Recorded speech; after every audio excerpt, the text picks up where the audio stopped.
Okay, there we go. Audio's working, yep. Cool, right, open. Sesame camcorder. There we go, baby.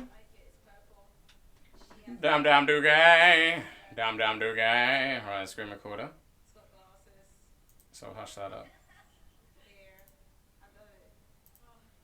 And recording in a boop, boop, boop. Has she had a moo yet? There we go. Okay, cool, fantastic. Yeah, now we're just eagerly waiting to see Suda51. Hello, this is the passion, also known as Mikkel. I'm hella hyped. But at the moment, what's going on? the AMV Central event, oh, that's gone down due to technical difficulties, so that's on pause. So I'm like, what's this going on here? Let me check the schedule. Boondocks, hope it's over hose. Hope it's over hose. Homie's over hose. I was going to shut down a bit, because that tune just always makes me giggle. Among many others, many other tunes. I would love to see Amethyst in just like only tuxedos of like varying colors and tuxedo t-shirts as well for the more casual days. Oh, okay, alrighty. Well, we're back. We're back with some more beautiful, gorgeous AMV tunes. And we got 25 minutes actually. I've really jumped the gun on this shit. Well, oh man, I'm looking forward to seeing just more of Kill the Past in general. Just that whole universe, the whole Sudaverse that we got going. It's quite exciting. It's quite exciting, man. Oh yeah, my girlfriend got me this cute little arm so I can keep my phone. So I can keep my phone on me now. Keep my phone like this, just chilling next to my bed. Just literally on the bed frames, just one of those little clamps and you just spin it and just. It's good, I like it. Okay, there we go. Yeah, so I've got a Reddit convo to catch back up on. There we are. Oh, this one's killing it. That's a good cosplay.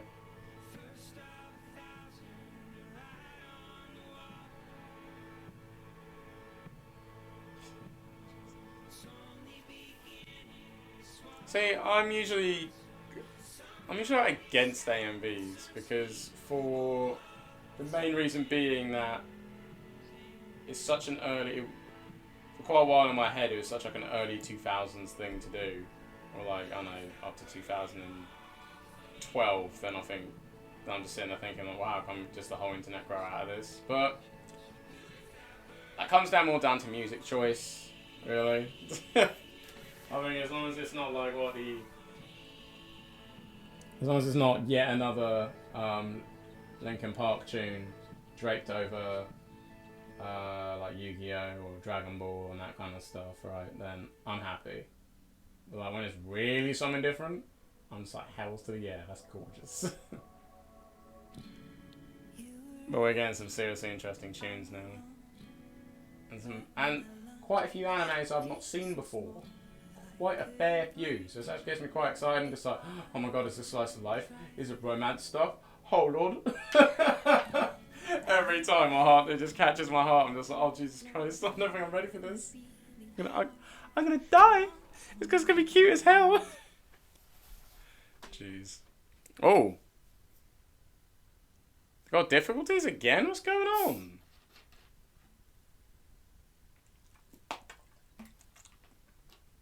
Anime Grunts by D-Nubs Pro. Oh, did it just end? So just gonna get snatched up to the next one? What happened during that? I wasn't born yet. Welcome to Larry King Live. How do you explain Tim Allen? What's this? Oh.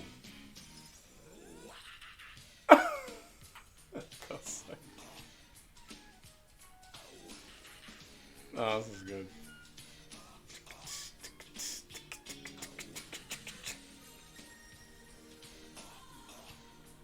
Oh, there we go, baby. Yeah, Mom's doing that too, baby. Oh, oh, the one and only Sailor Moon. My favorite artist redraw. Sort of redraft of her. I have like all the different styles and stuff. Is the oh jeez, forgot about that pig boy. is the Metroid. Is the Metroid fan art I've seen of her, and it's just her in the suit. You see those concerned ass eyes, and it's just the full Varia suit. Varia suit. It just makes me giggle. That's so good. I've seriously enjoyed being on Reddit more often because it just really wasn't my thing until I was 25. So that really surprised me.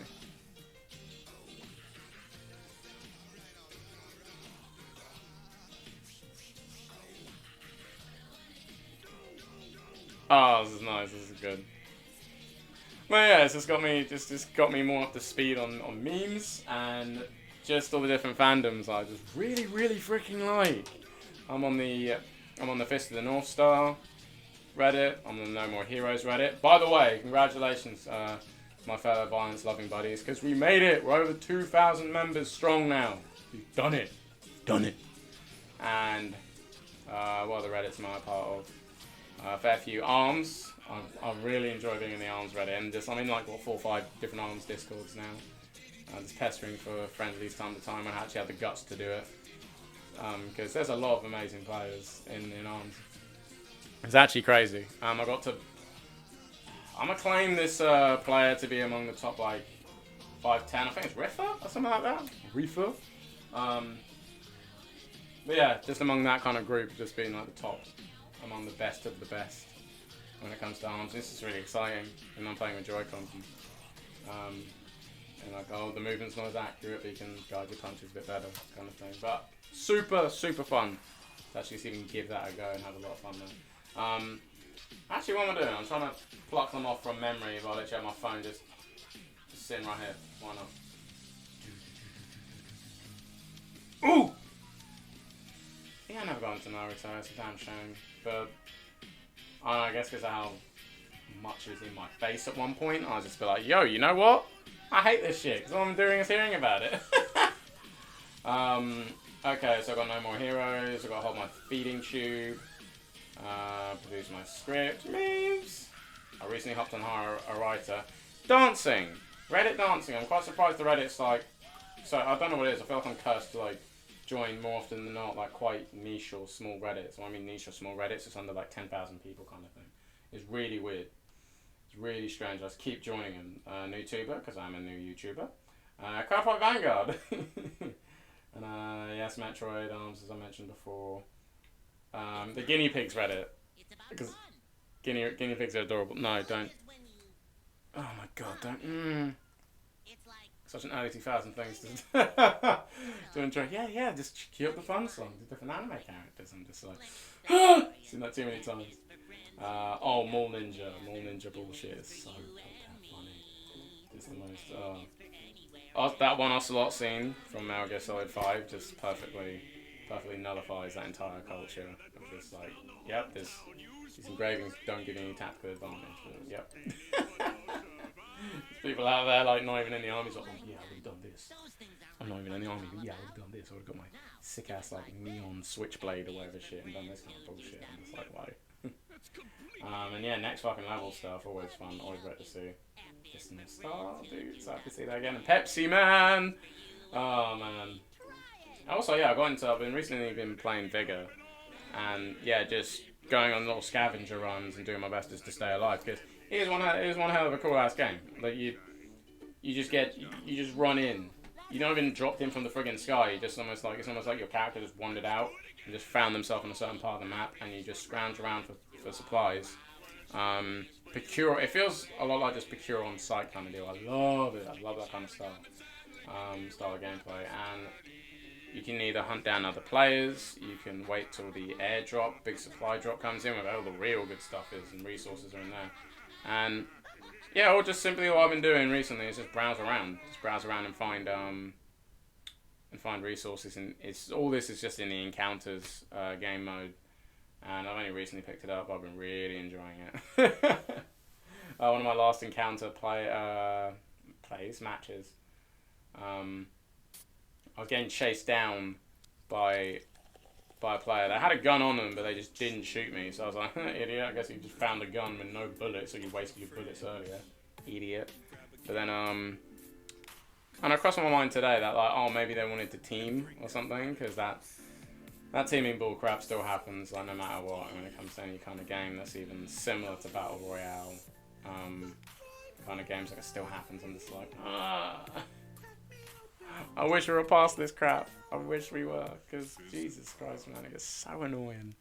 It gets so annoying when like an entire game mode can be just spoiled by just that mindset. Just that mindset, just like, yeah, yo, we can just do this sneaky, cheeky thing a couple times, and we all gain benefits from it. And I'm like, yo, no, that's not how the game works, baby. It's supposed to work like this, bitch. It gets me so annoyed, man. Oh yeah. Congratulations, Avatar: The Last Airbender. You're just topping in Netflix right now. It's actually nuts. It's actually nuts. It still blows my goddamn mind just to see. Ooh. What's that anime again? Okay, I don't know at all. It's actually nuts just knowing that Avatar: The Last Airbender it's on Netflix now, and it's just topping. It's absolutely topping, and I couldn't be happier, man, because how that show changed my life, son. How it changed mine, man. It introduced me to meditation, actually, and like it actually explained the 7 chakras in quite a very accessible way that I know a kid can understand. I was like 14 or something at the time when I first was introduced to the show. Well, that episode, I should say, actually, and I was just like, yo, this could change my life one day. Because I think at the time I was reading positive psychology. I was reading up on that because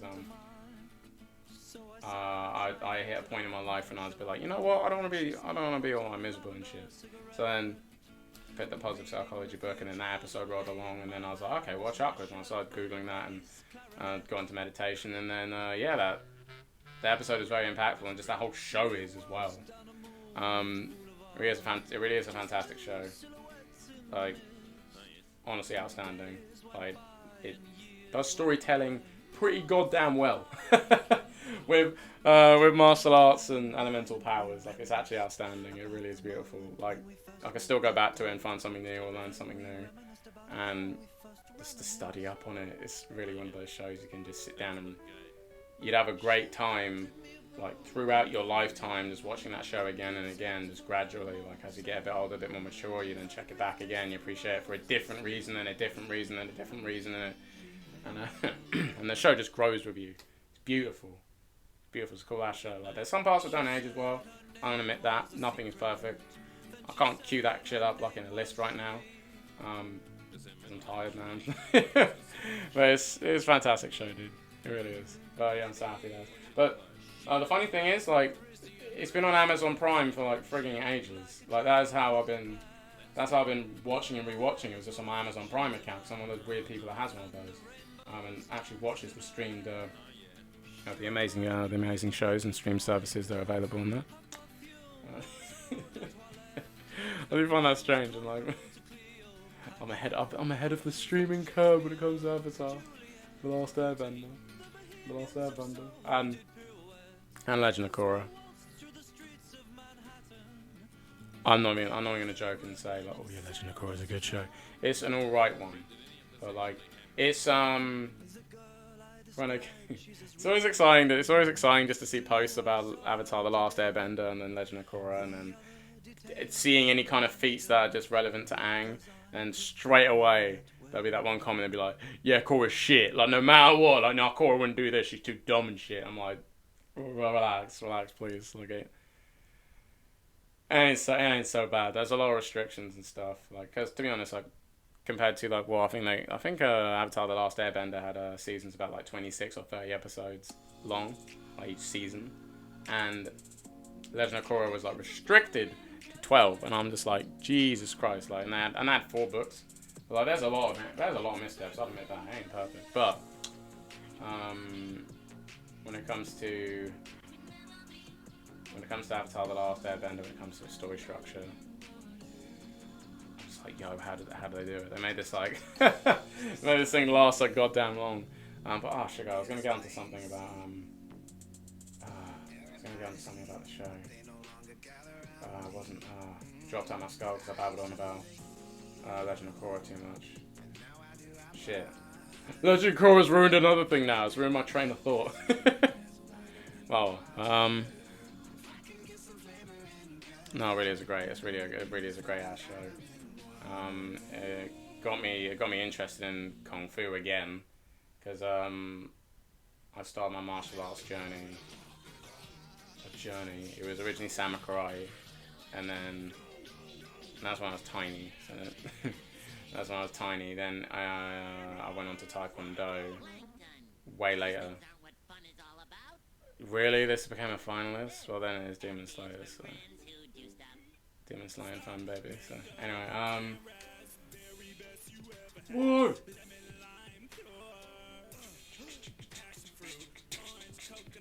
Oh, we're back again. Came right back, baby. Woo. Man, what was I on about earlier? What was their name? That's our last airbender. Your martial arts journey. There we go. Because for me, it was samurai. Then it was nothing for freaking ever. Then it was taekwondo. Actually, no. It was boxing. I actually got into boxing for a little bit, and then it was taekwondo. Then it was like a tiny bit of Wing Chun, and then I went to Southern Dragon Kung Fu for about 4-6 months, and that was a lot of fun. That was actually a lot of fun. But I dropped off it because of like how the classes were structured. I've already mentioned this before, but I don't know. This well, point I'm creeping up towards is I really want Southern Dragon to be represented in the live-action version of Avatar: The Last Airbender, because that thing is still on the way. Just because you ain't hearing much about it doesn't mean they ain't working on it anymore. Like, there's just pre-production stuff has to be shifted around and other stuff going on instead. It's fine. But man, that'd be beautiful. That'd be fantastic time. That or the Dai Li, and they get to use Wing Chun. That'd be freaking madness, considering how efficient they are and shit. That is outstanding. That's my Wing Chun impression of them shooting their frigging earth gloves out. That'd be something mad. That'd be some madness. And what the hell is going on here? Does this count as name, too?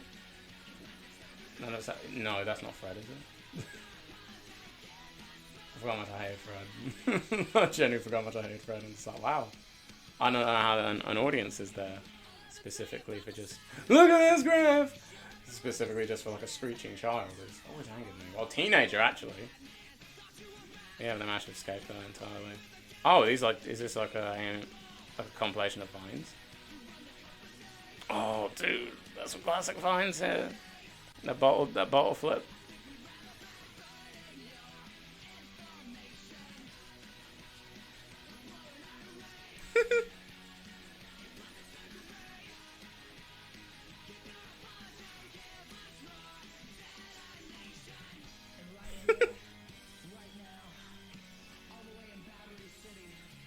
Oh man, it's a lot. Oh shit. What? Why? Evil kids. Love that. Ah! Oh, whoa! I can't remember that lady's name. I was literally watching a video earlier today about how just trash a YouTube original like series is. I was just like, wow. How's that keep happening? There's only like a few YouTubers that actually make it into telly, but onto the television or the big screen, maybe even the big screen.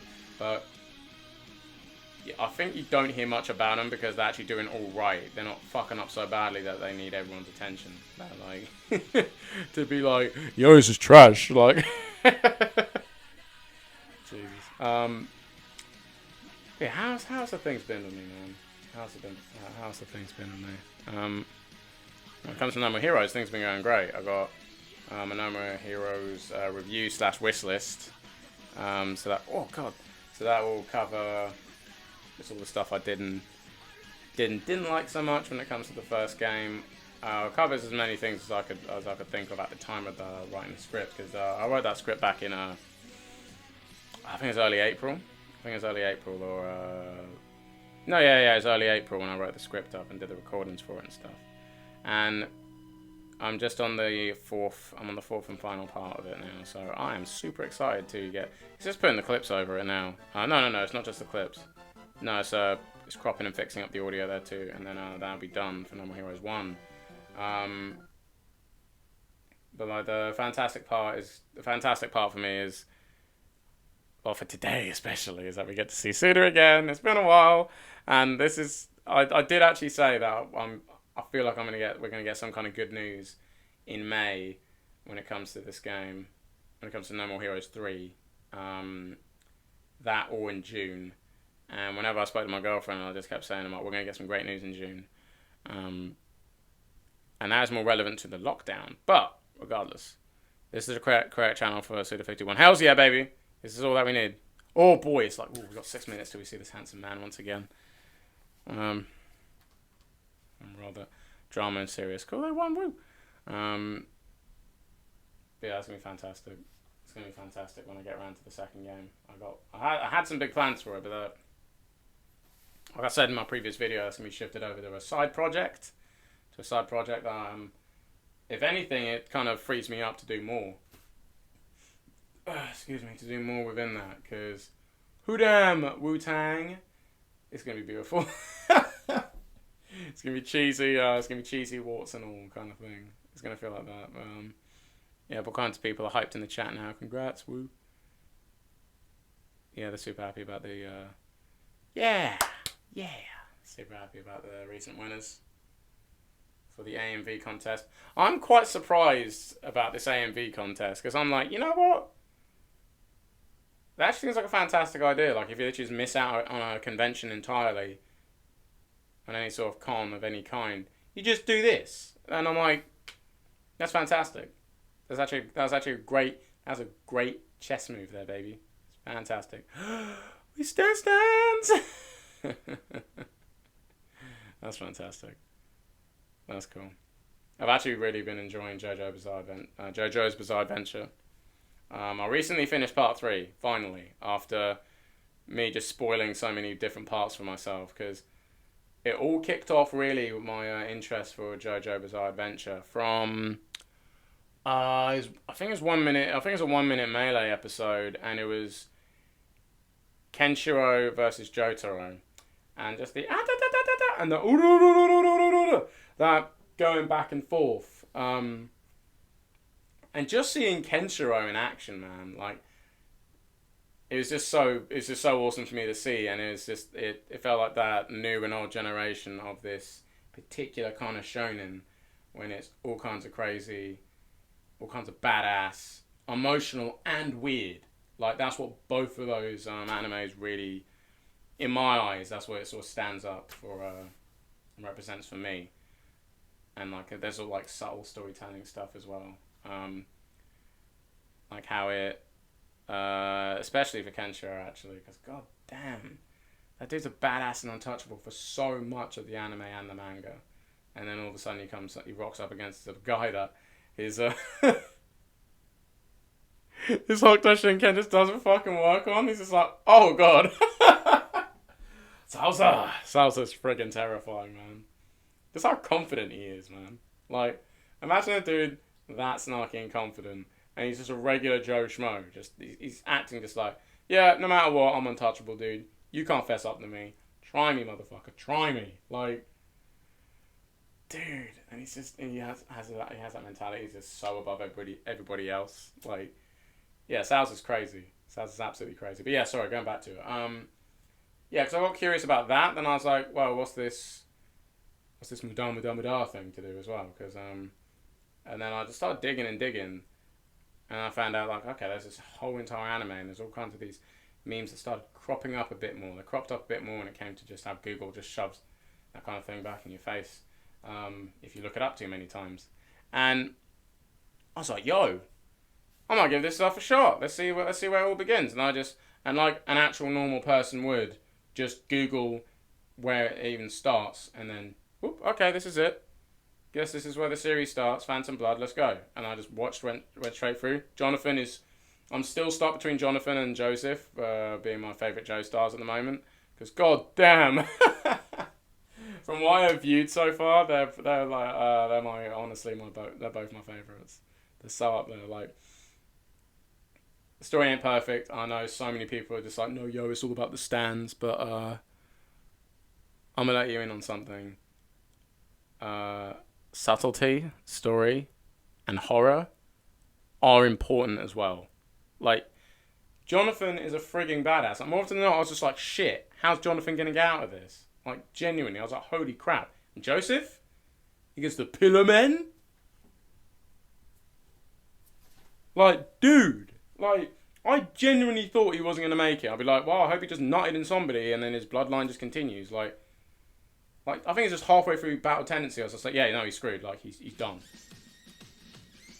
Hey, like, I just safely assume that that Joseph just wouldn't make it and he just about makes it out with just pure dumb luck. I was just like, yeah, that's fucking sick. Not saying I hate Jotaro. No, I don't. I don't hate him. I think he's still a cool, badass guy, but I don't know, man. He doesn't, from what I can recall, he doesn't get all that emotional.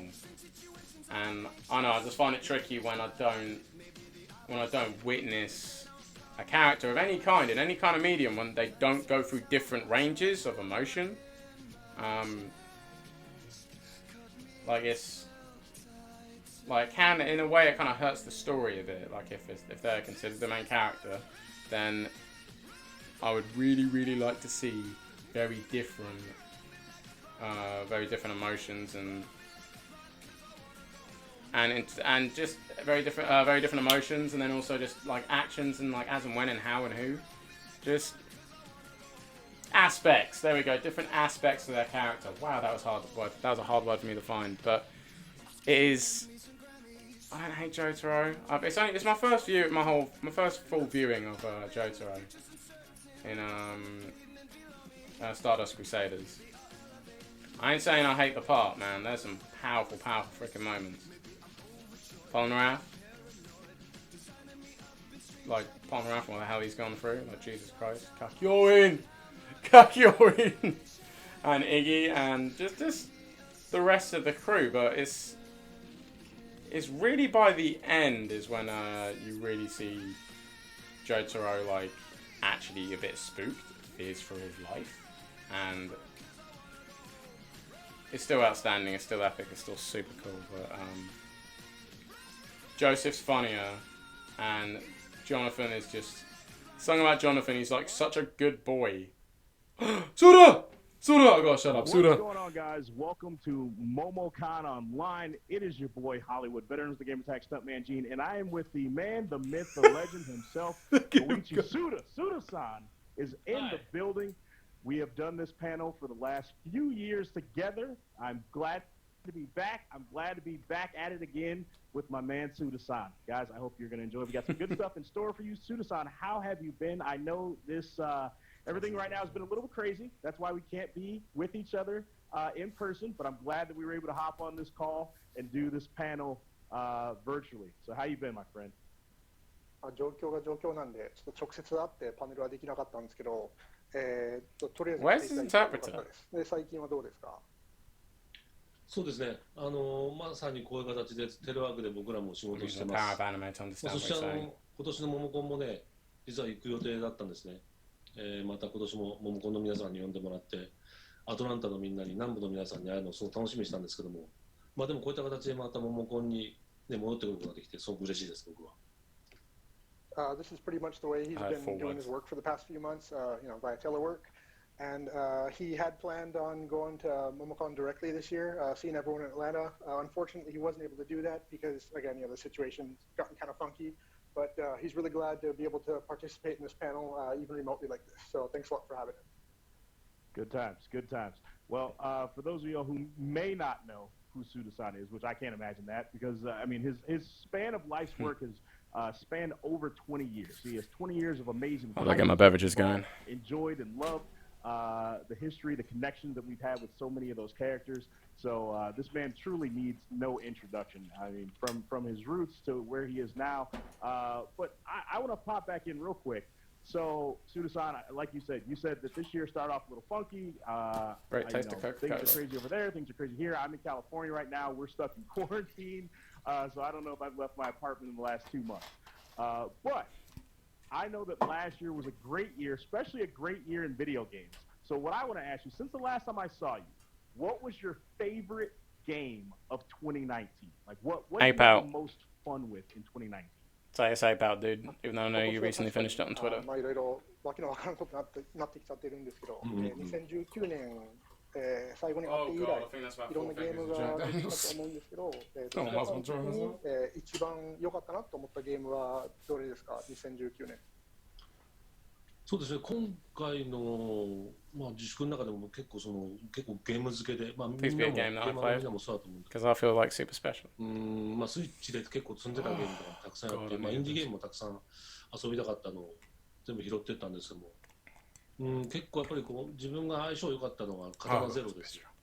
刀ゼロは、まあ、すごくホットラインマイアミの多分影響だと思うんですけども、あのゲームをなんか横スクロールにしたトップビューじゃなくて横スクロールにした面白さがすごくあって、まあ、ストーリーもすごく面白かったんですよ。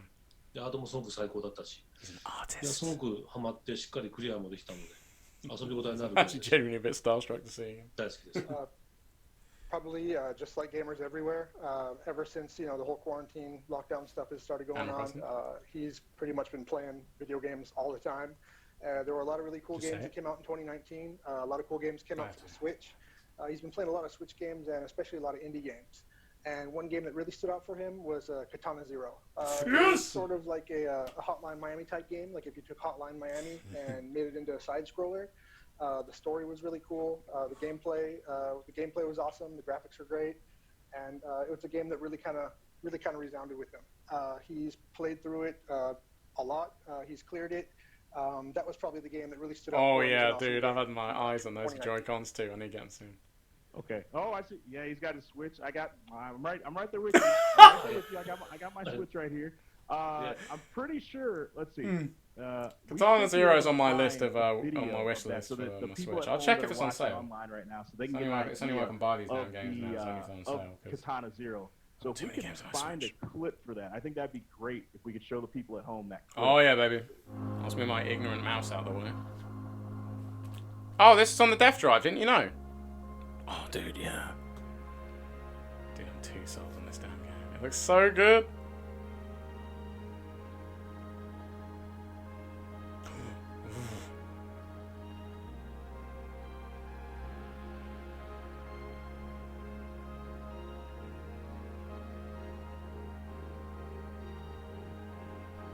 Just floated pixel art like that. Oh!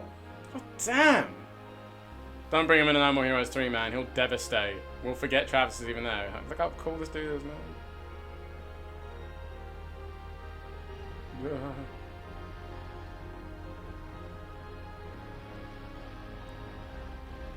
Man, wow, that's so impressive. Why am I in this universe, man? This is too good for me. God damn, this is such a beautiful game. Oh, it's that's a swinging light man. All this, Jesus.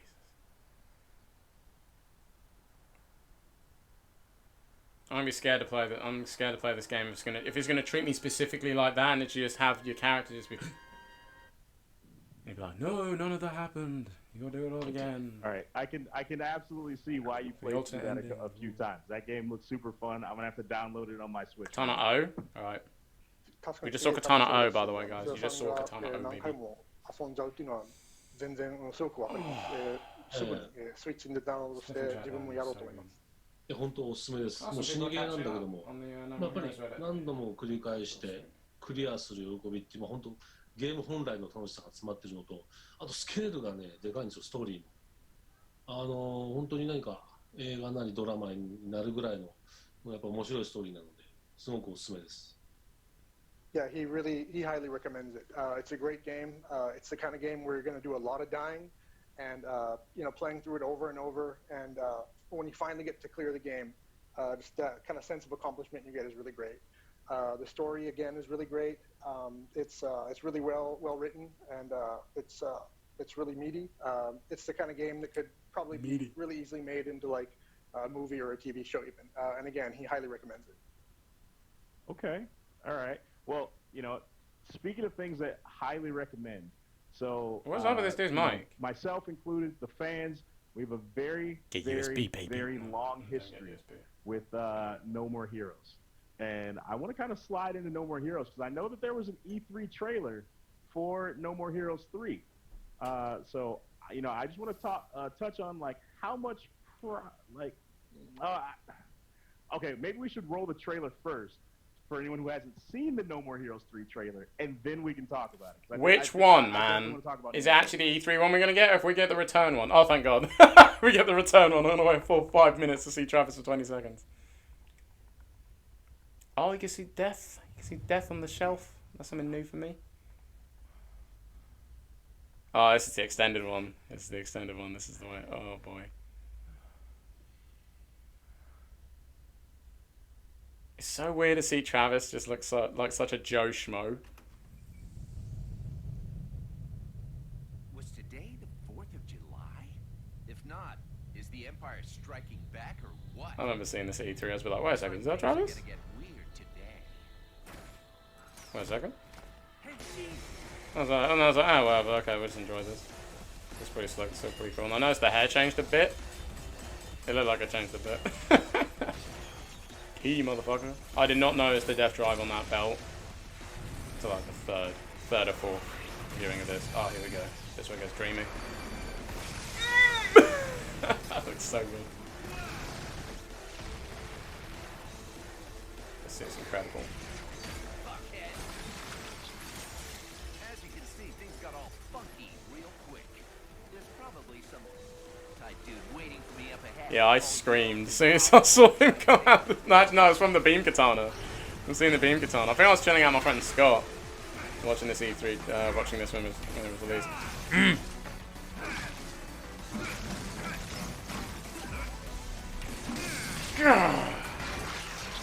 But don't you worry, a hero descends. What? There are no heroes in this world? Oh, but there totally are. My name is Travis Touchdown.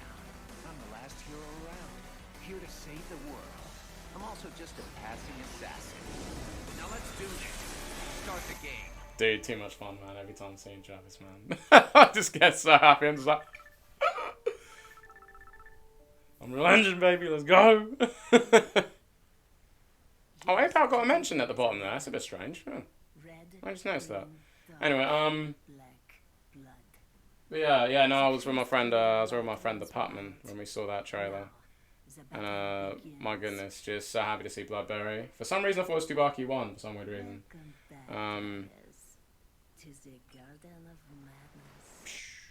But dude, too hyped. So hyped. Everyone's been discussing and something they'd really love to do. But as far as Travis dies, Hunter replaces him. Random guess. Henry is obviously in that trailer. He's dual wielding because he's a badass. All right. I mean, we're all waiting for it. Second trailer. That's what we would love to see. So I'm asking the questions the fans really want to know. Yeah, man. So do it, neighbor. Let's see. All right. So No More Heroes. No More Heroes 3.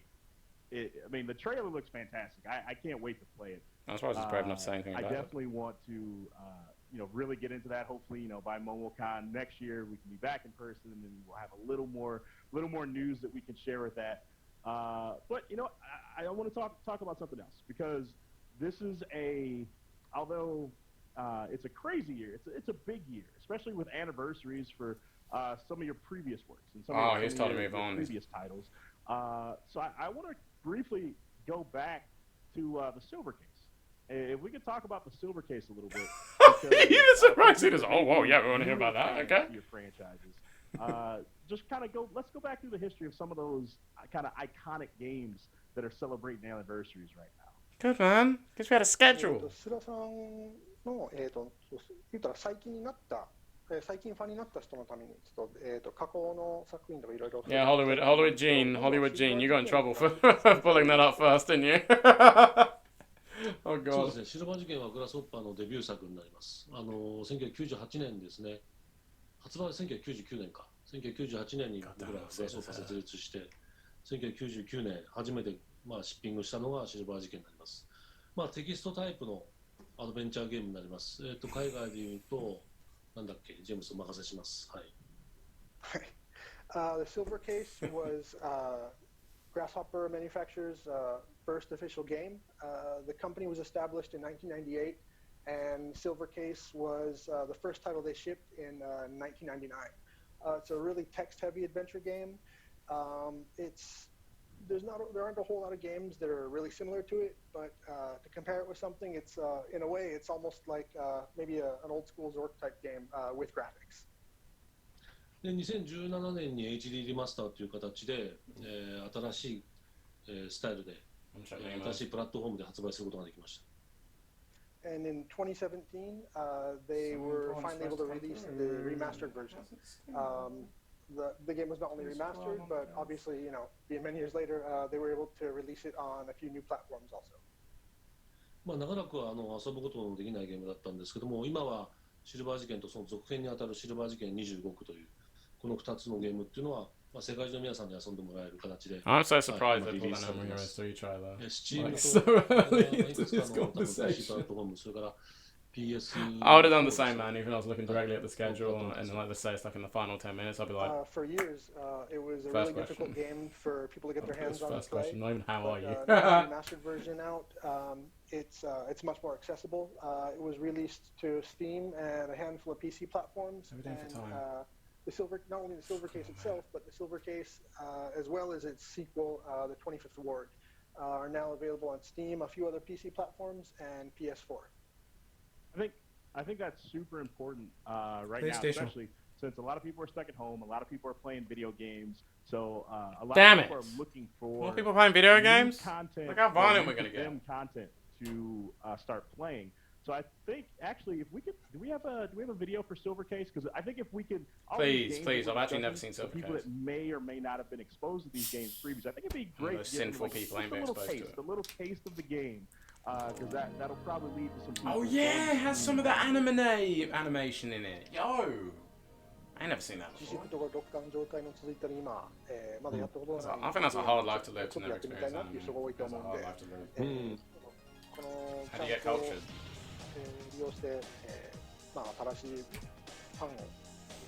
Oh, great taste Coca-Cola with Jack Daniels.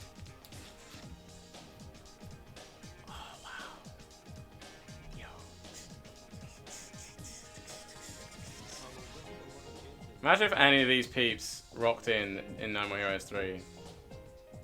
That'd be an ambitious crossover. Right now the games are haven't been out for a little while. They're probably available at a really reasonable price. The English was really well done as well. So yeah, if anyone out there is even just the slightest bit interested, we'd really like everyone to give it a try and check it out. This again is the first game Grasshopper ever published, History's and sake, it really I'll check sort it out. of gives a good feeling of how, gives a good impression of how Grasshopper came to be. そう、曲も流れてないのかな。まあでもね。Just reference. Don't think this is live audio to people. Just.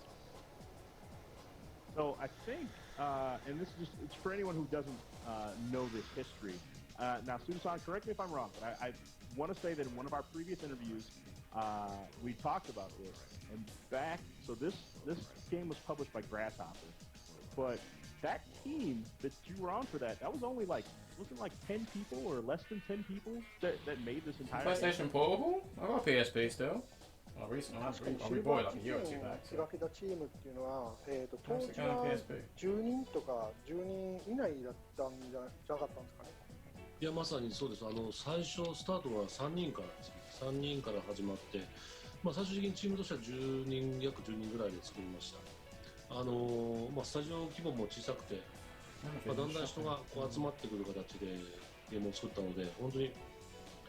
まあ、少ないリソースの中でスタッフが限られている中でどうやってスケールの大きいゲームを作ろうかっていうので、まあ、試行錯誤して作ったゲームですね。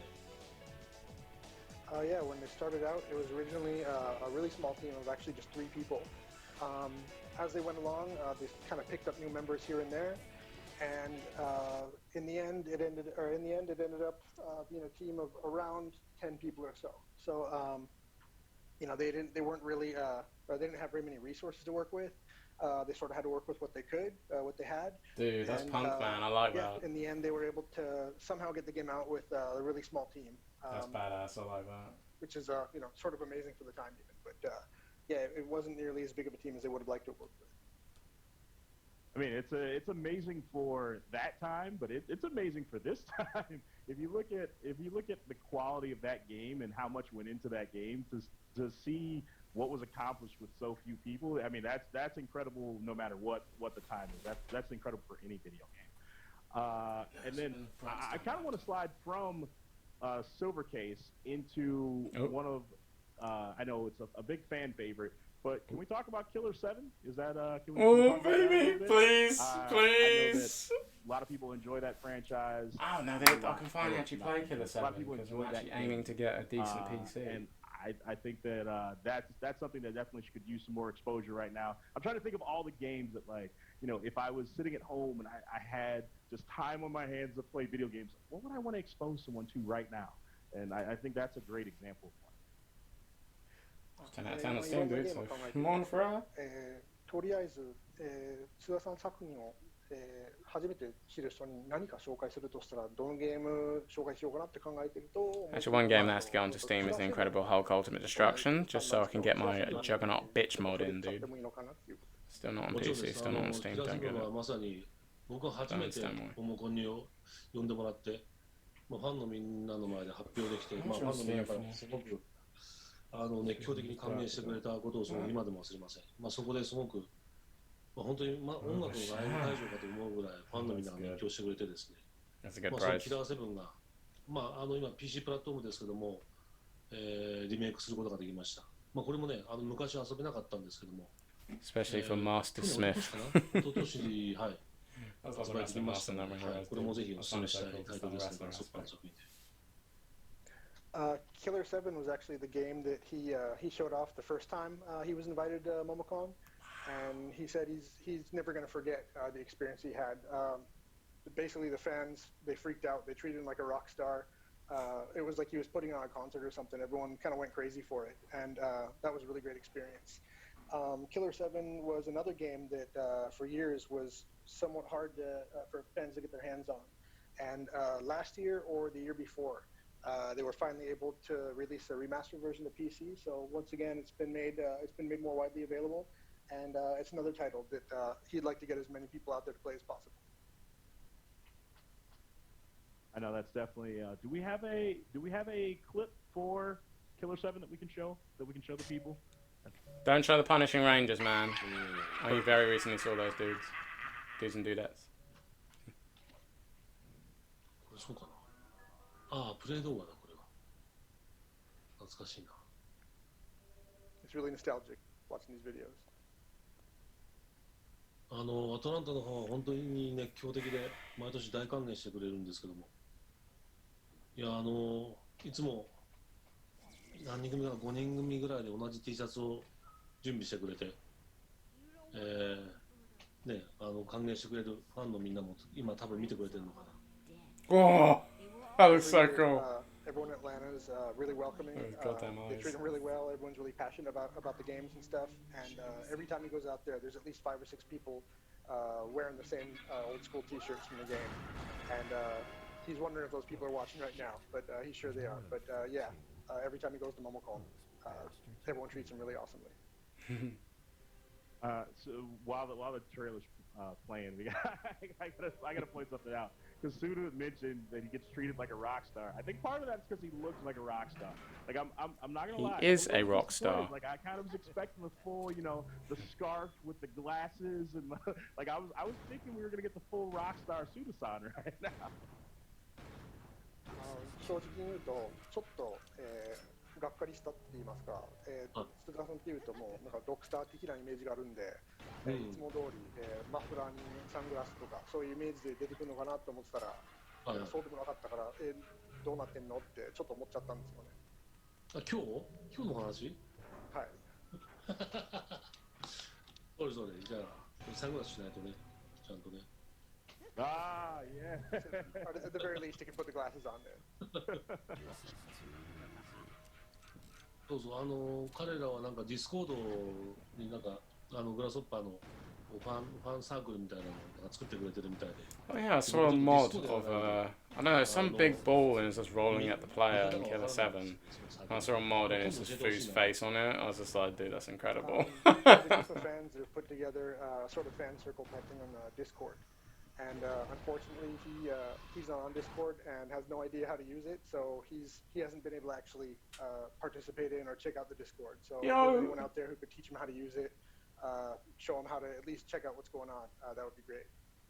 Please, just anyone, just make a tutorial just for Suda. Please, and how to use Discord. I don't know Discord all that well either, so it'd be great for me to watch that. You. I got you on that. Now, if I'm not mistaken, I want to say that is Killer 7 on the Nintendo Switch now? No, it's not. キラセブンっていうのは、確 Oh か man, I hope it will be though, dude. That'd be fantastic. いや、出てないんで、残念ながら PC プラットフォームだけですね。Unfortunately, it's not on Switch right now. It's only available on PC. Okay. いや、まあ、なんとか PC でみんな遊んでほしいなと思ってます。So, if possible, it would be great if everyone could check it out on PC. All right. So everyone, I assume on PC means we can download it from Steam. これは Steam でダウンロードできますよね、じゃあ。できます、できます、大丈夫です。Steam 大丈夫。Yeah, you can get it off Steam. All right, there we go. Make sure we grab that from Steam. Let me see if I can grab a question from the chat before we move on. Want to glance at the chat too? Let's see. Okay, I'll go back and ask this one. Since we covered Silver Case already, someone in the chat wants to know what was your favorite Silver Case line? チャットからの質問ですけど、シルバー事件について、一ああ、番、そうだからです。Okay. お気に入るセリフはどれですか？セリフ、まあ、シルバーケースのそのストーリーを最終的にどう締めようかと思って、まあ、ずっと考えていて、シナリオを書いて、最後のセリフ一言残ったんですよね、ラストシーンの。まあ、その時に思い浮かんだのが5万を貸してくれっていう、5万円貸してくれ。これがすごく一番だったと思います。自分の中でも、これは素晴らしいエンディングだと思いました。When making the Silver Case, he put a lot of thought into how to close the game off, to the final line. He thought about all kinds of stuff, and he really wanted something that would really sort of resonate. Something that really sort of captured, the vibe of the whole game. And so there's one line at the very end that is sort of unforgettable even for him. It's let me 50,000 yen.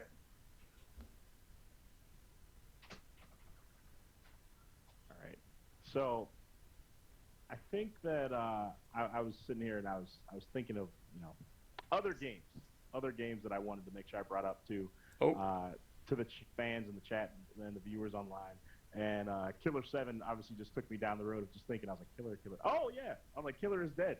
So let's talk about Killer is dead. Let's talk about. I mean, obviously that if we're going to go in chronological order between all the other ones I brought up, that is the most recent of those games. But what was that experience like? Oh, I don't think he. What was it? I think it was either Killer 7 or Lollipop Chainsaw. He didn't enjoy the development. 簡単にまとめると、Which one was it? Killer is Dead 開発っていうのは、どうでしたか？どういうタイプでしたか？ Damn. キラ Z はですね、僕らにとって、グラスホッパーにとっては、そのシャドウ・ザ・ダムとロリポップ・チェーンソー、キラ Z っていうのは、ある種ちょっと三部作の感覚を持ってます。で、その中で三部作の最後というところで、僕らが得意な Back in the day, what I was aching for was just more No More Heroes stuff on the Wii. So when I saw on the Xbox 360, I was like, no, this is my game. I don't want it. And I'm mature and I'm like, you know what? It's an expression of. イメージで作りました。 It's an expression of what he wants to do. For Killer is Dead, And if it descends up on a different console, you just get it. Sort of closes out the sort of unofficial trilogy of games that they made at Grasshopper with Killer 7, Lollipop Chainsaw, Killer is Dead. One of the main things he wanted to do with Killer is Dead is go back to the sort of the slash heavy action, and he feels he was able to do that with Killer is Dead. So that's again, that sort of closes off the unofficial trilogy that they made, and the slash action is pretty much the main point of the game.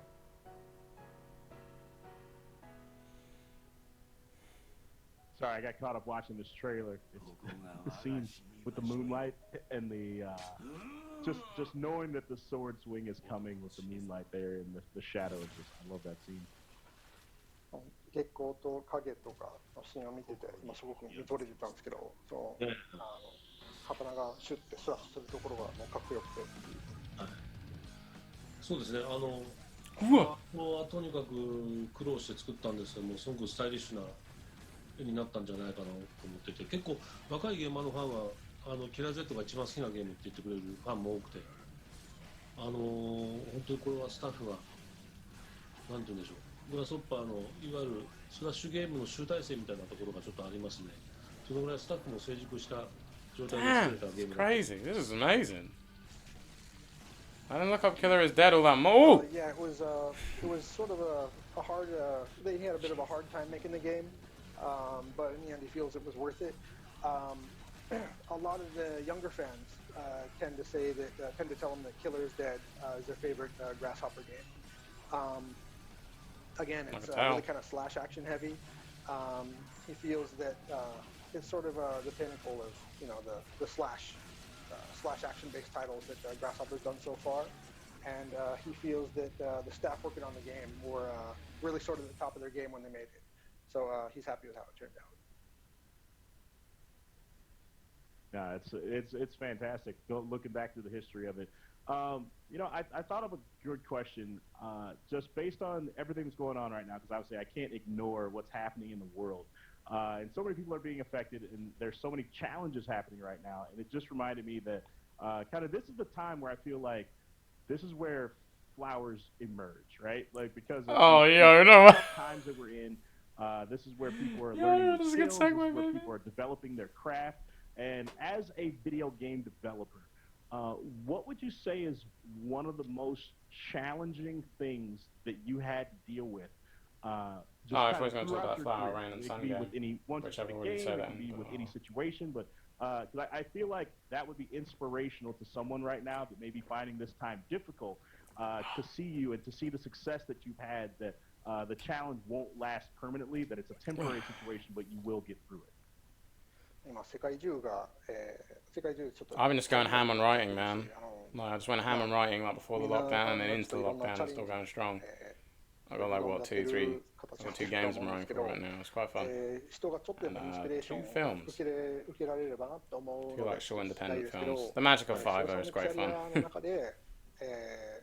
I'm going ham on those and reading a lot. It's maddening. It feels like days feel way shorter because you're just doing something you love, like almost all the time. It's quite cool. Let's see what CEO God Suda has to say.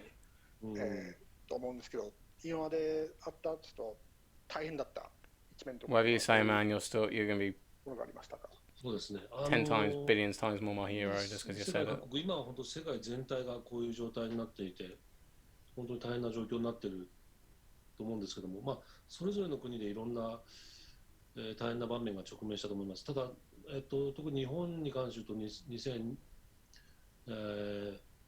2011年ですね、震災です。東日本の大震災、まあ、これが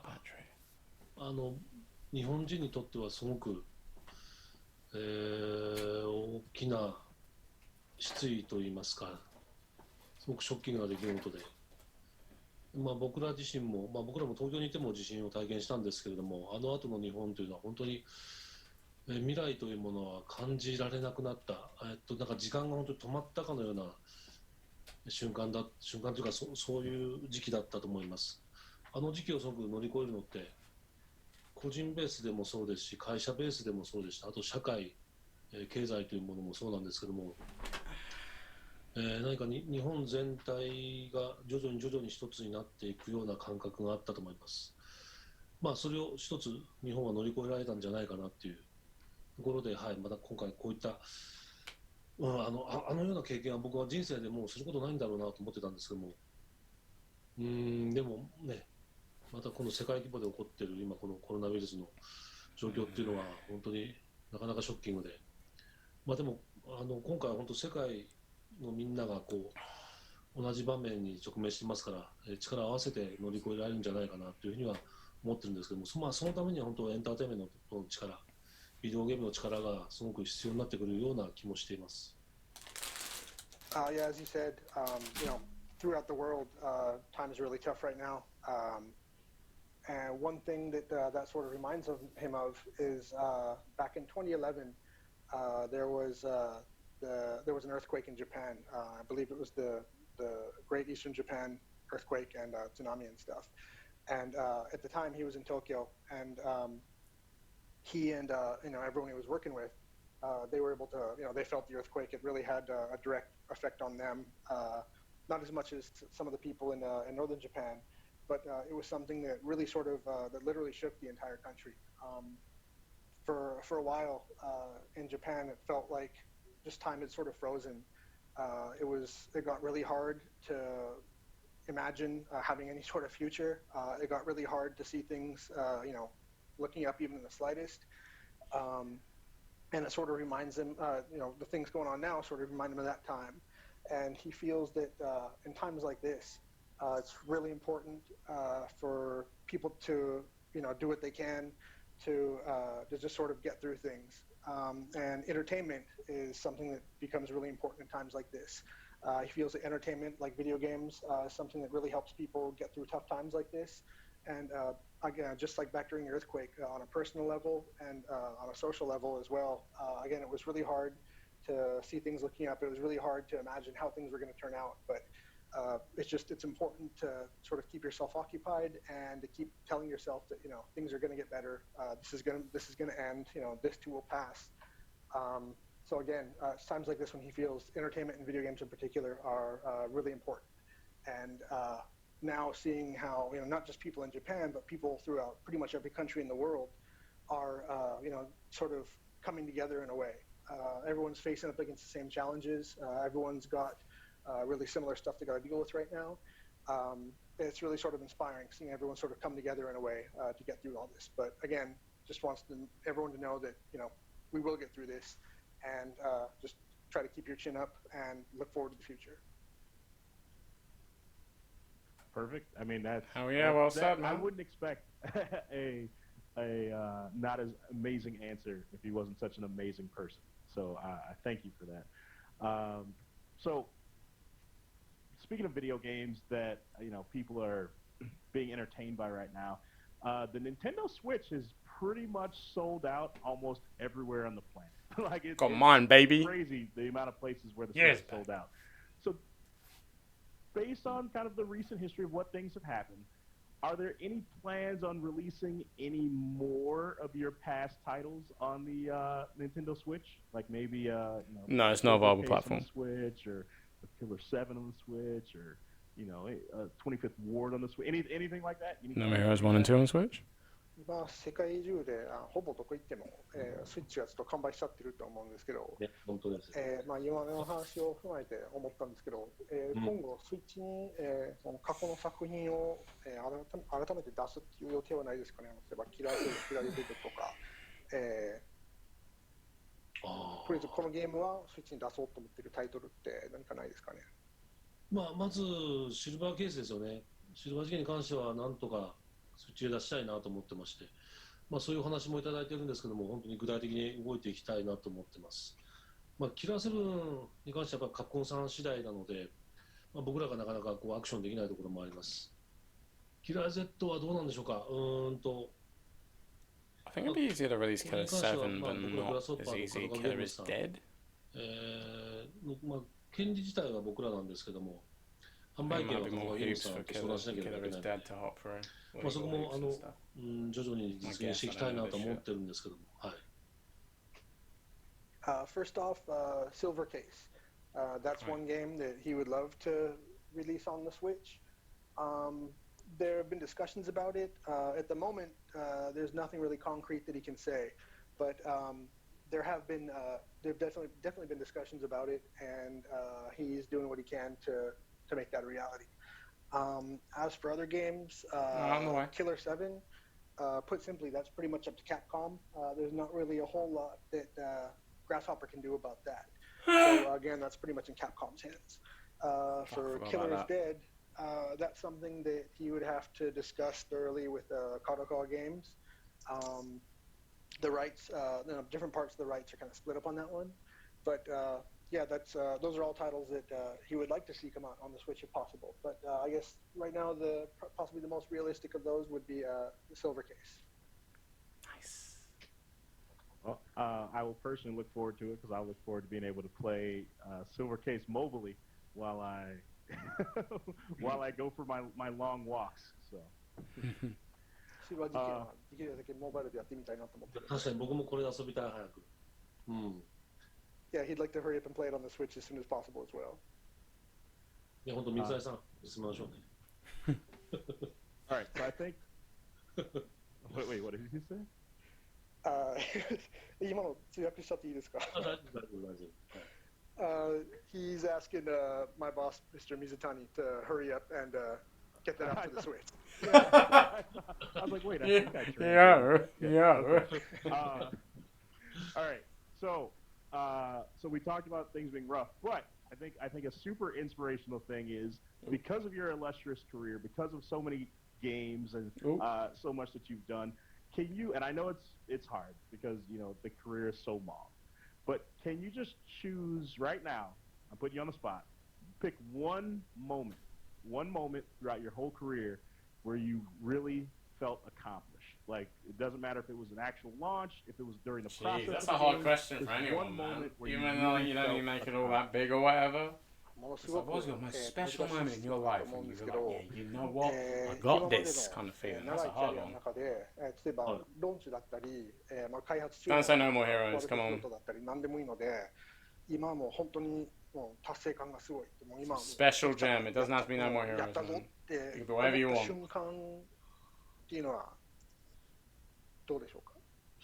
Say, is he watching Space Chef Gavon? 僕はやっぱヒューマンの Space Chef Gavon's incredible. Watch it, please. It's on YouTube. No episodes are subtitled, but still watch it. You get the gist of it regardless. それが Fantastic show. 僕が初めて手掛けたゲームです。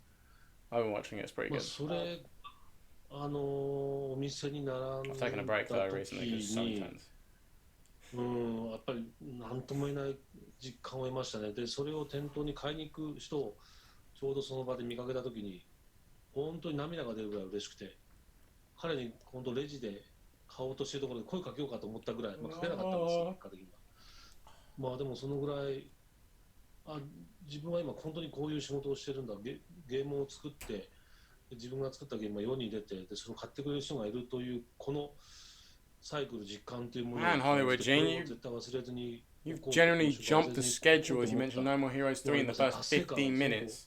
And it's not been mentioned again for over almost half an hour. 達成感も含めて、はい、今でも忘れられません。 Oh my god, that's crazy. Probably the most standout moment that he could think of would be the first game that he ever worked on officially, which was Super Fire Pro Wrestling 3, back when he was working at a company called Human. He's never going to forget it. He says, when the game finally came out, he went down to the store to buy it, and he happened to see people at the store actually buying the game that had just been released, this game that he himself had worked on.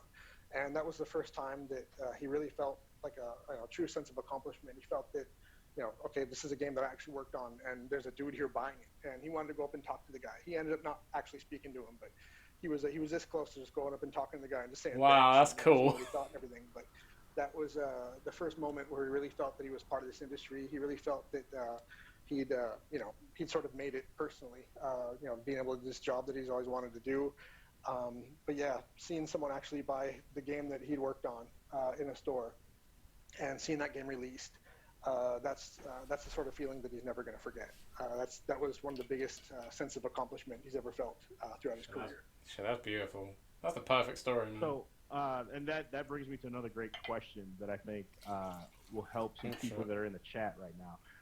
Because your history, you didn't start off just at a huge major studio with a team of 500 people. You started off tiny teams. That's what makes him more inspirational. The kind of the indie. That's what makes me like him more. So, what advice or words of inspiration would you give to an indie developer right now? Because we go to all these shows, we go to the Momocon, to a video game, right? Tell me. See the indie developer that may be a little discouraged because he doesn't see 600 people crowding around his booth. But what advice would you give to an indie developer as they're trying to grow not only the exposure of their game but also the audience and the reach of an indie developer right now? シュウさんは確かに、業界に入ってもう最初から例えば500人ぐらいのなんか大規模のチームに入ったとかそういうわけではなく、どっちかって言いますと、もう小さな会社に入ってインディーズ的な、これ立ちだったと思うんですけど、今こういうモモコンとかこういう、ショーに来て、来てるインディー開発者が、あんまり人にゲームを見てもらえない、あまりやってもらえない、もうちょっと自分のタイトル、自分の、スタジオに関してちょっと認識度を上げたいという人に対して何かアドバイスとかないでしょうか。もうちょっといやこうすれば頑張れるよとか、こうすれば、うまくいくよ的なアドバイスって何かありますでしょうか。僕の場合はちょっとがむしゃらにやってきたので、でもがむしゃらにやるにせよやっぱり何かしらの目標というか、目標というかなんていうのかな、何かやっぱ戦略みたいなものが頭にないと届かないなと思ったんですね。要は誰かの目に届かない、僕らが作ったゲームがその人の元に届かない、届けるために何をすればいいのかっていうことは常に考えていて、本当にいろんな方法です。なんていうのかな、スタジオ規模の中でどれだけ最大限のことができるのか、それは本当にリッチじゃなくても少ない人数でもどんな表現が可能なのかっていうのをすごく頭の中でぐるぐるぐるぐる考えたりとか、でもそれがどういう人に届けて、どういうふうに多くのゲーマーの目に触れられて、でメディアの人たちがどういうふうにこのゲームを感じるのかっていうことを何とか考えながら、なんていうかな、やっぱスルーされないというか素通りされないものを目に留めてもらうっていうことも意識すごくしますし、それ今も考えますね。やっぱり人の注目、たくさんやっぱ今ゲームあります。よりたくさんある中で注目を得ないといけない。だからそれは本当にアートだったりとか、他のゲームやない遊びだったりとかっていうことを一個一個のパーツを積み上げていく感じもありますし、パッションで作る部分もあるし、とか頭をぐるぐるぐるぐる回転させながら、本当になんていうのかな、365日24時間ずっとゲームのことを考えてるっていう時間が多ければ多いほど、それこそ24時間って言いますけど、寝てる間も何かずっと思考してたりとかするんですよね。はい、なんかそういう感覚でゲームを作ってます。これがいい話、アドバイスになるかどうかちょっとわからないんですけども。He's not sure how good a piece of advice this is going to be, or if this is necessarily applicable to everyone. But he feels that the best way to get noticed and to get people to pay attention to you and your game and what you're doing is basically just keep in mind 24 hours a day, 365 days a year. Just keep thinking about games, thinking about your game, and think about what you can do to stand out, what you can do to get people to notice your game, what you can do to get the media to notice your game. Anything, big or small, any little tweaks you could make to the game you're working on, anything that you can think of that's original, anything that would stand out like in any way. Just do what you can to think of something original. Think of something that people that would sort of stop someone in their tracks and think, hey, wait a second, this is something I've never seen before. He personally has always tried to keep a specific strategy in mind for whatever title he's working on. That strategy, differs by title, but it's always got to do with, what can I do to make this stand out? What can I do that's really going to sort of grab people's attention? It doesn't, you don't have to have a lot of money. You don't have to be on a huge development team. Just as long as you can do something that's really going to get people to stop and notice you. Again, individual fans or media outlets, anybody. It's going to take a while to get noticed, and it's going to take a while to get more and more people to really start paying attention. But it's the little things that are important. Get one guy here to pay attention. Get one guy here to notice you. Get this media here to pick up on you. But the important thing is to just constantly, have a strategy for getting noticed, have a strategy and have plans for doing stuff to get your game to stand out, and just keep that in mind at all times. Even when you're sleeping, think about games, dream about what you can do to make this thing stand out. Again, he's not sure if this is going to be necessarily good advice, but this is how he's done it. And he feels that, yeah, again, getting noticed is just something that you've got to keep working at and just try to be as original and do as much as you can to stand out. I think that's great advice. I think that's That's really gonna help someone out there. That's one artist would say, man. That's one artist would say. Jesus, you just live it. I mean, that's why I have a blue beard. I'm just trying to stand out amongst all the other hosts. 自分もそうだからって、He's gonna like that. 他のホストと比べて目立つんで。Oh jeez, that's cool. I like that. All right, so we have just about 10 minutes left. He's so what gonna I say want to do it. is I want to take some questions from the chat. Suda-san, are you okay with that? You mind if I grab some questions from the chat? No, don't do it. No. That's sinful. Never do that in an interview. What do you mean? That's horrible. He's so laid back, he won't take that. Yeah, totally go for it. If there's anything that the fans out there want to ask or want to know about, just go ahead and toss out some questions. Ask whatever you want. All right. So the first question I got is, so they want to know: are there any hopes for Moonlight Syndrome to get a translation/remake since Silver King and 25th Ward have already been remade and translated? シルバー事件も、25区も、リメイクも、No chance, baby. Sorry. 出されたんですけど、Bye. どこかでムーンナイトシンドローム、同じようにリメイク、ローカライズされる可能性はあるかなっていうことです。このゲームは今発売できるのかなと思ってて、表現的にもそうなんですけど、どうなのかな。いや、びっくりするんじゃないかな、みんな。ゲームがもし、特に、日本の人たちは遊べますけども、あれがもし英語版になって、いや、みんな引くと思うんだよね。大丈夫かな。For several reasons, he's not sure if that game would even be releasable right now. For one thing, just, the various, I guess you could say, forms of expression in the game, the stuff they talk about, the way they talk about it. It might be playable in Japan, but he kind of worries that people might sort of be taken aback by the game. Yeah, he's not sure if it would really go over very well. So, yeah, not so sure about that one. すごくモーナイトシンドロームは No. 特殊な環境の中で作ったゲームなので、ちょっとなんか恥ずかしさもあるんですよね。いろんな気持ち的なところとか、すごくこう新しいチームというか、なんていうのかな、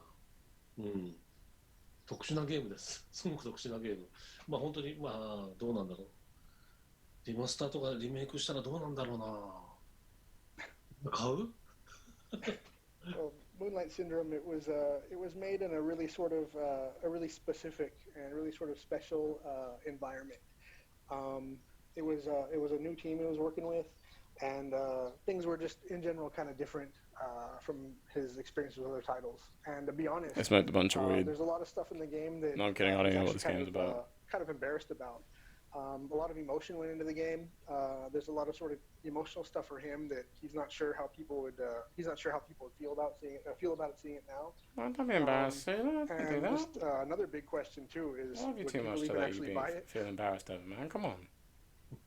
I'm pretty sure expression anything of itself. That he releases right now, people it's are going to support it. So I don't know if that's a question.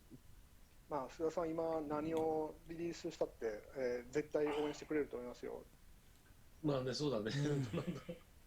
本当ファンのみんなが応援してくれるんだら考えたいし、あとその前にすごくみんなのチャットもあるんだけども、書いてくれてるんだけども、フラワーサンドアンドレインだよね。花と太陽と雨と、これをとにかく実現したいなと思っていて、僕自身も何とかしたいなと思ってるんですけども、もうちょっと時間かかります。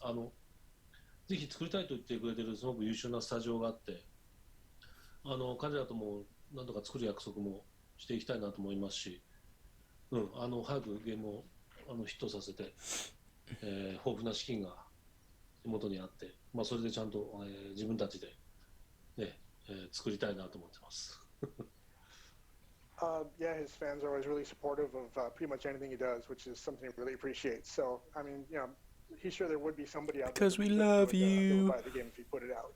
But another title that he gets asked about a lot, and there's probably people wondering about it in chat right now, is Flower, Sun, and Rain. That's a game that, again, he gets asked about a lot. It came out a while back, but, you know, he's always got somebody asking him, hey, is it coming out? You know, are you going to put it out? People saying they want to work on it and stuff. And there's actually a studio that he's been talking about maybe remaking it with for a while. If possible, he'd like to go ahead and, you know, get things moving with that studio and put the game out again. But he can't promise anything at the moment. So just he'd like a little bit more time before he can talk about this a bit more concretely. But I'll wait 10 years, dude. It's fine. It's one of the games that he personally would really like to put out. And again, people have been asking about this for a while. And if it's gonna be put out, if it's gonna be remade, it's something that he definitely want to work on himself. Something he definitely want to work on himself. Be really hands-on with. So yeah, that's something that he personally is really looking forward to possibly being able to re-release sometime in the future. All right, so this is probably the most in-depth question I've found in the chat. Oh. How much more has Kamen Rider been influencing his ideas? Specifically, will 01 inspire anything for the future of No More Heroes? Or which rider will? Yo! That is some depth! That's like 2 feet. That is 2 feet of depth! God damn! Jesus! Put all the Tetris 99 and clap them rows down. That's how much depth that has. Jesus! Yeah. Kamen Rider Black! Actually, I checked out all those transformations of Kamen Rider just to know, man.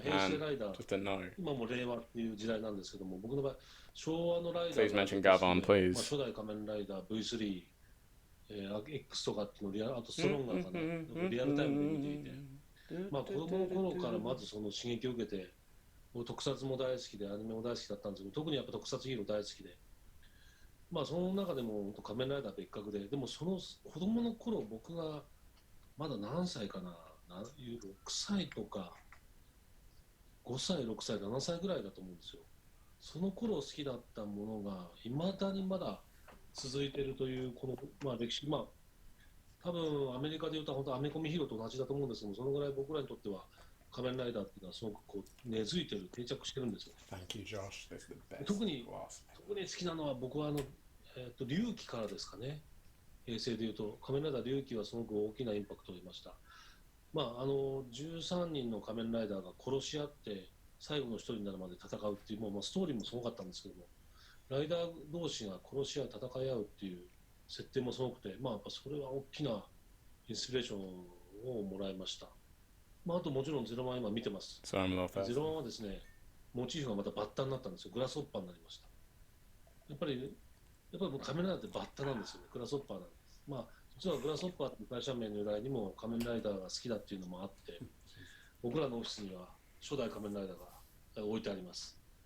まあそこに原点に戻ってる01は今本当にリアルタイムで見てますし、大好きですね。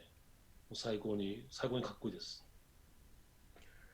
Kamen Rider is a series that he's been watching ever since he was a kid. In Japan, it's sort of broken down into the different. It's broken down by the different eras in Japanese history. Right now, we're in the Reiwa era. Before this was Heisei, and before that was Showa, which is when he was born, when he came up. He's been watching it ever since what's called the Showa Kamen Rider period.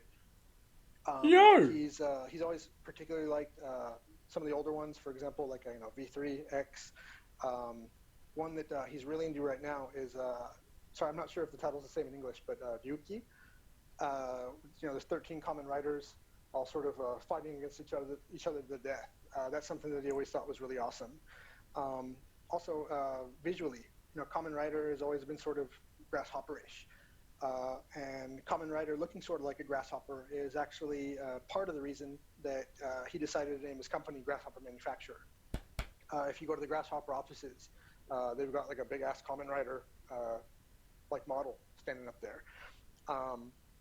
but yeah, he's always been a huge fan of the series. He's watching 01 right now. He gets he tries to watch it whenever he can.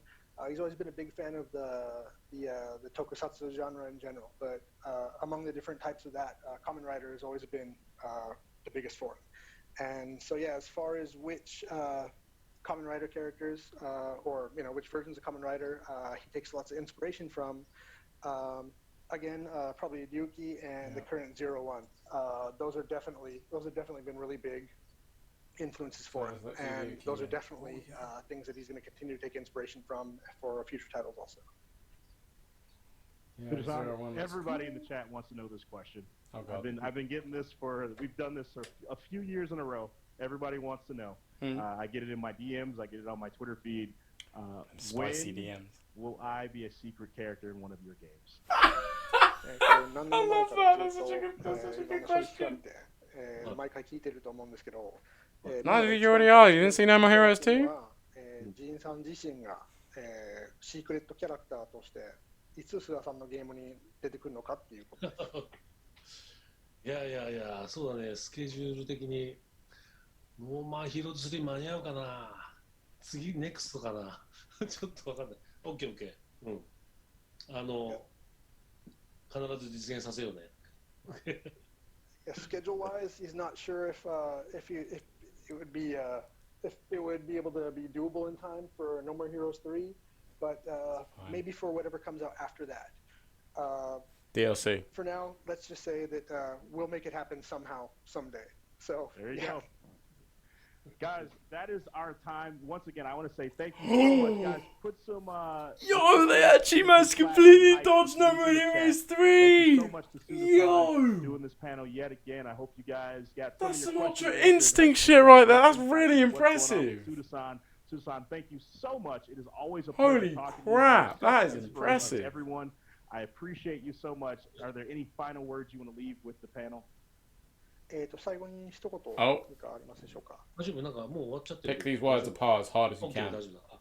そうだね、またぜひ来年、もしアトランタでみんなで会えるようだったら、また現地で会いましょう。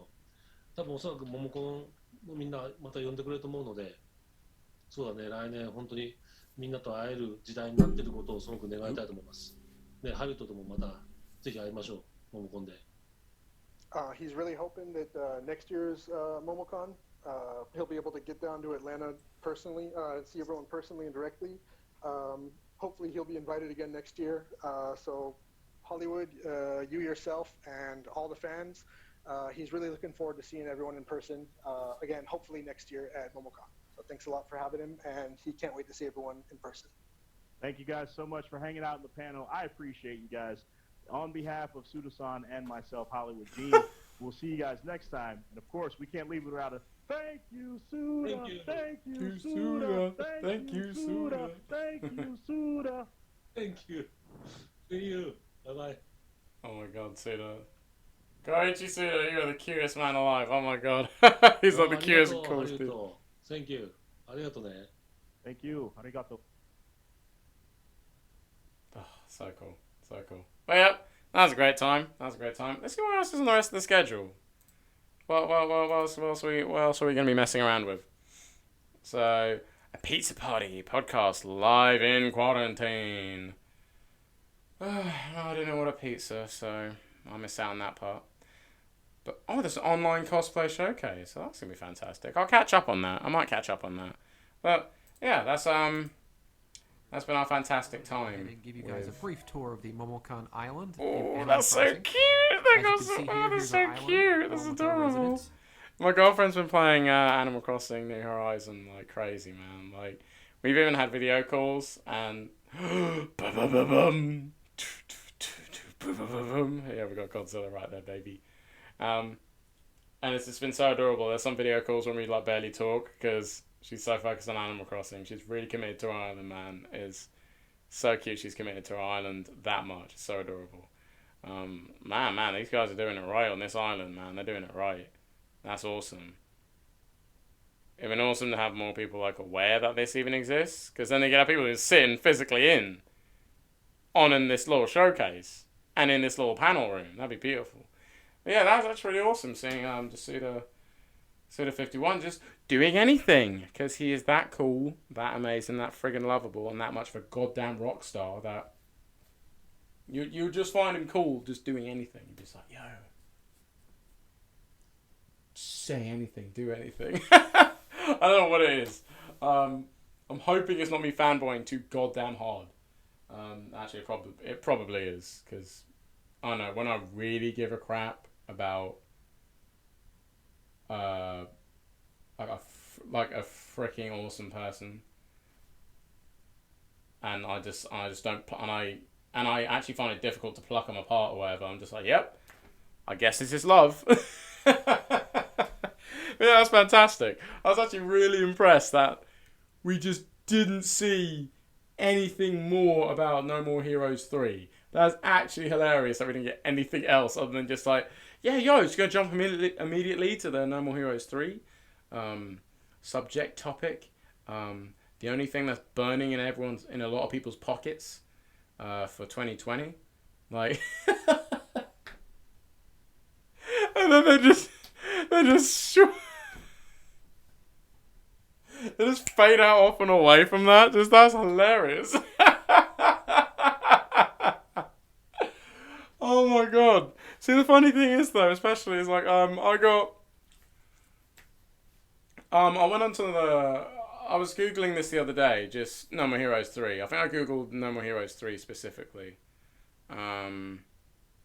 No, I think it's Suda51 I Googled specifically. I specifically Googled Suda51. And, like about 2 hours in to this article being online, it's just, it's saying, it's like, oh yeah, Suda51, he'll be at Momocon in this virtual convention. It's going to be great. And I was like, oh shit, better post this on the Reddit as quick as I can. And I did. And one of the comments in the Reddit, on that Reddit post was like, dude, fucking love you so much for this. I'm so glad you posted this, man. It's going to be amazing. Oh boy, oh. And it's like, yeah, dude, no, don't worry, man. Don't worry, man. No, thanks. It's cool. Like, I felt super lucky to even find that post, just in like the amount of time from where it was posted to when I found it. I was just like, wow, within the same year. That's pretty cool. But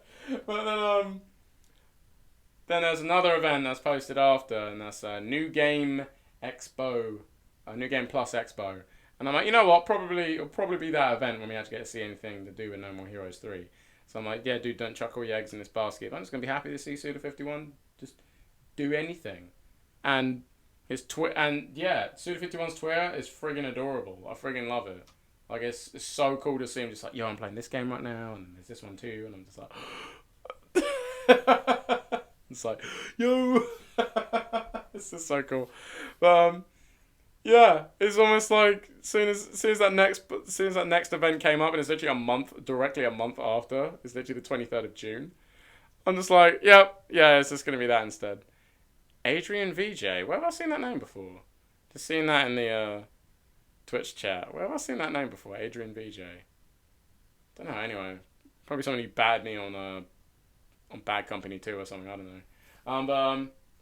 No, is that? That's not the speedrunner, is it? That's not the speedrunner. My brain's thinking speedrunner. I'm so sorry. I'm really switching gears here.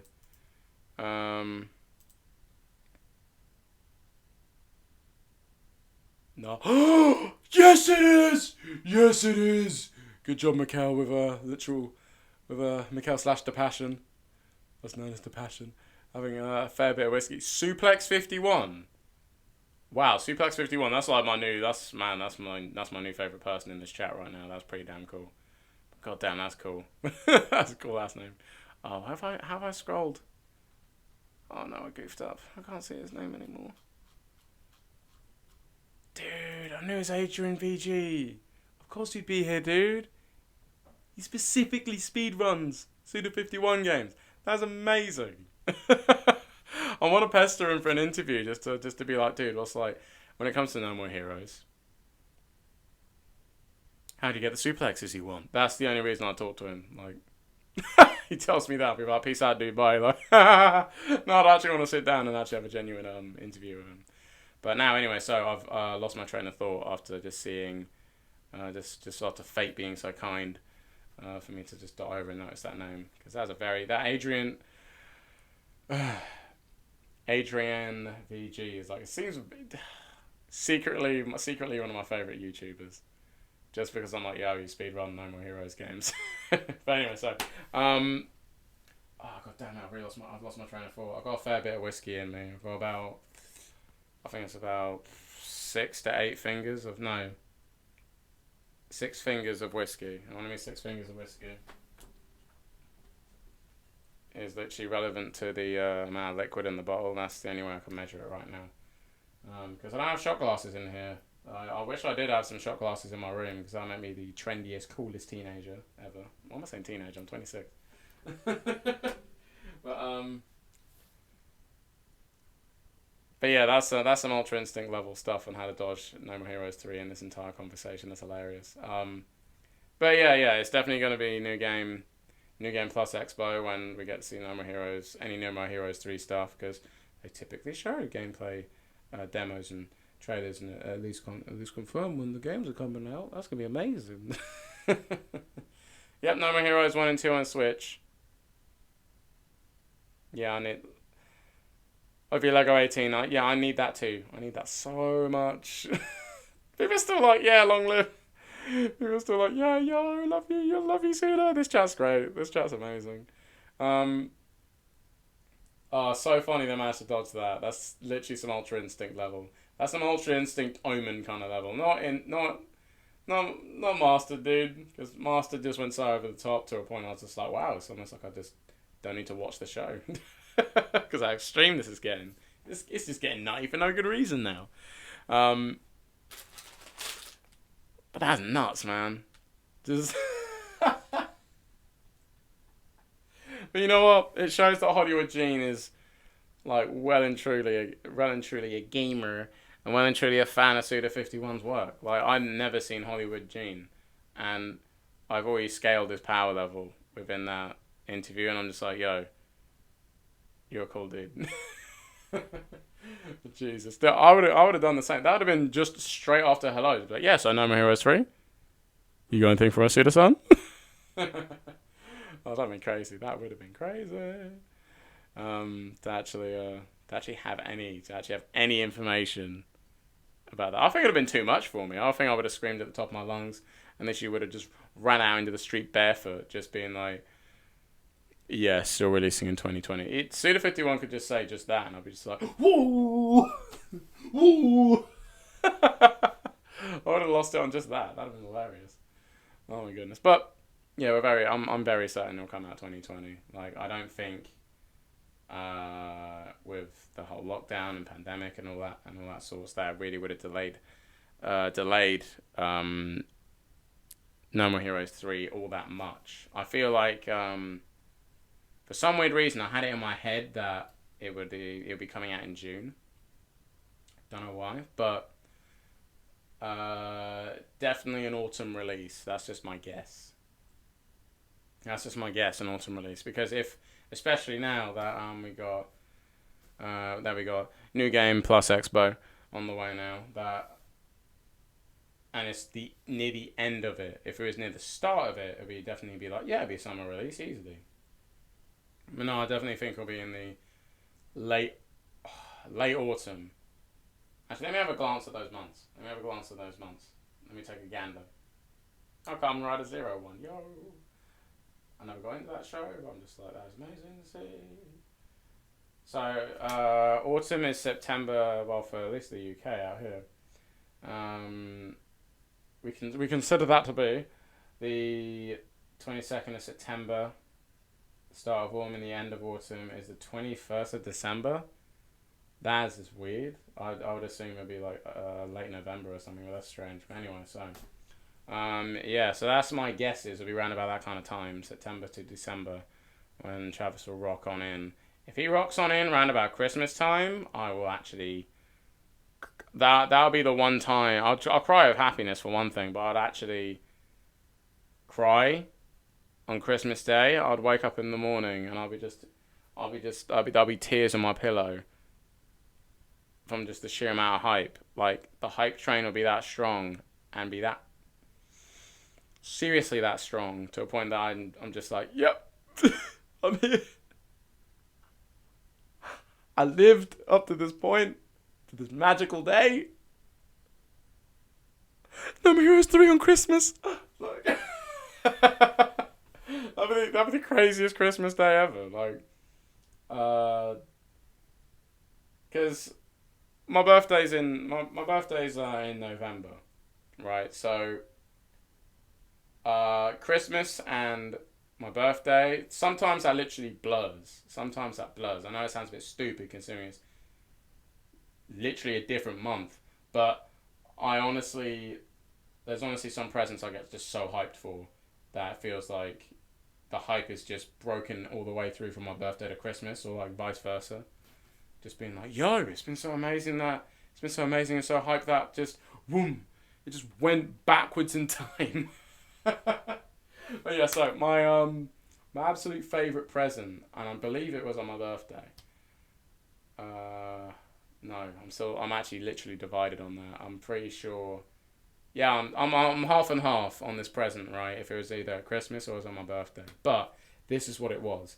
It was the Quantosaurus Rex Megazord, right? I genuinely regret like sending it off and away to like charity shop land, because that's what we tend to do when we're fed up with our toys. Like if they're still in good enough working condition or cuddling condition, then yeah, you just send them off to a charity shop because they'll just go to someone else that'll make them happy.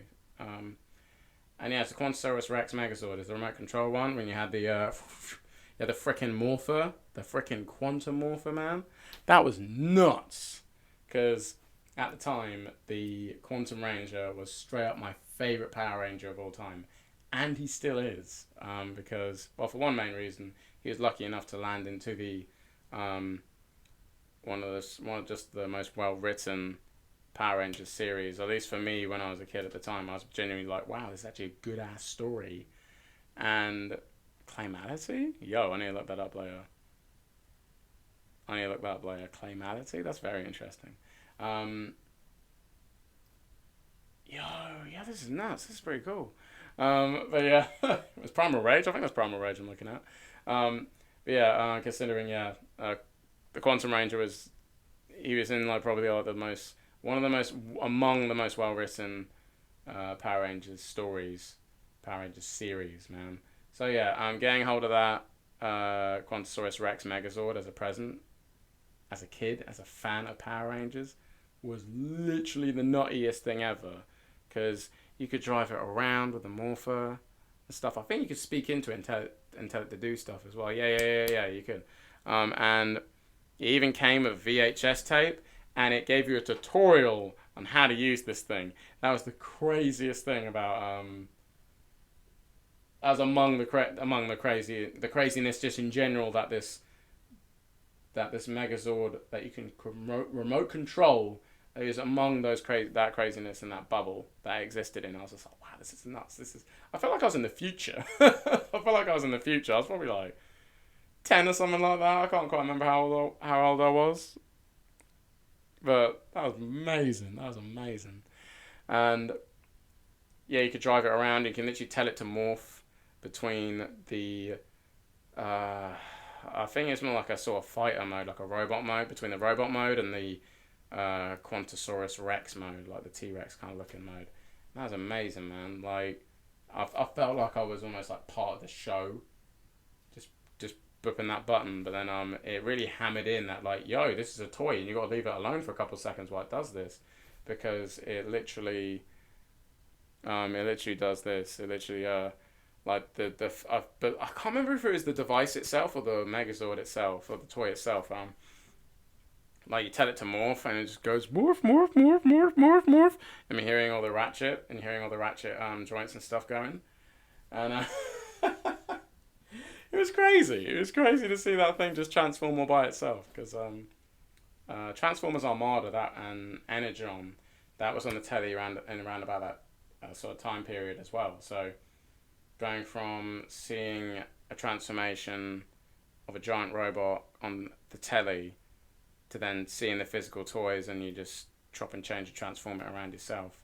Well, at least on the telly as well, because I never got Transformers Armada toy, man, and I was super into that show. All the way up to just seeing that she had a Megazord in Power Rangers that transforms. I was just like, and it's my favorite character. It was the Quantum Ranger. Freaking Eric. Like, I was just like, yo, this is actually crazy. Like, it's actually nuts. It's so amazing just to see that all in motion. Like, yeah, like to this day, like, if I could go back in time, I think that'd be the one toy I would save.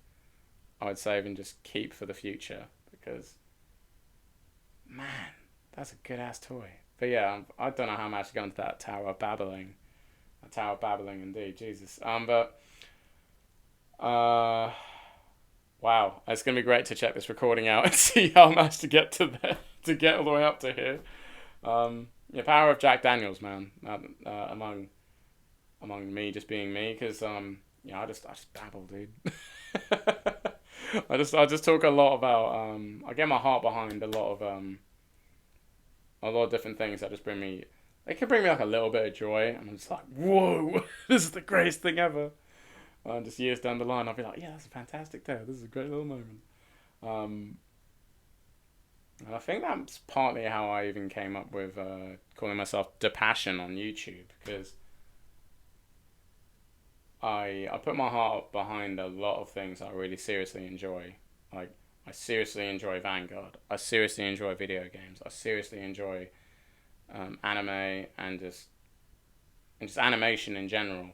Like, one fantastic example was Newgrounds, because I was really into Newgrounds when I was younger. I was super into it. Like, I reported to that as often to just that website as often as, not as often, but around about the same amount of frequency as I would if I was like to like YouTube now, because what was it for me? For me, it was more about the sprite fights, and when it comes to sprite fights, the main shows and the main cats for me that were really good at what the hell they were doing was Proxicide for his Mortal Kombat versus Street Fighter series, R1665, and he was sort of the prodigy dude that showed up after that.